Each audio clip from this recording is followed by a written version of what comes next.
What's the best way you've seen someone rebel against school rules? 1. When I was in high school, the administration banned backpacks. Purses were okay, though.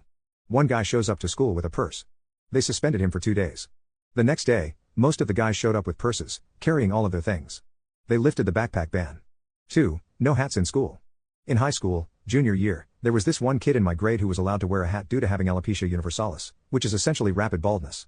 A new teacher wasn't aware that he was allowed to wear it and asked him to take it off. The kid explained why he was allowed to wear a hat, but the sub didn't believe him, forced him to take it off, and was very cruel to him for wearing the hat and his lack of hair. The next day, everyone wore hats to school as a sort of rebellion against the teacher. She got really mad, started yelling at the students, and said some nasty things. She got fired.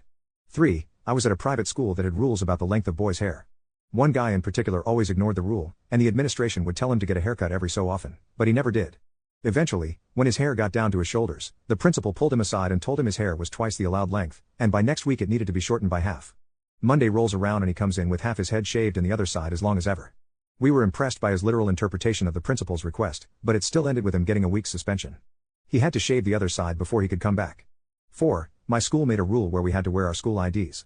They went overboard, quickly handing out detention to anyone who didn't wear one. One kid had his ID enlarged and put it on the back of his shirt. It said, "Yes, I'm wearing my fucking ID." He got detention for not wearing it on his shirt.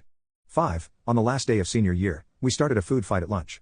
And by food fight, I mean we drew angry faces on an orange and an apple, then faced them toward each other, made a big circle around them, and reacted like we were watching a fight. All the security guards ran to break up the fight, only to make their way to the middle of the circle and find 2 pieces of fruit sitting on the ground.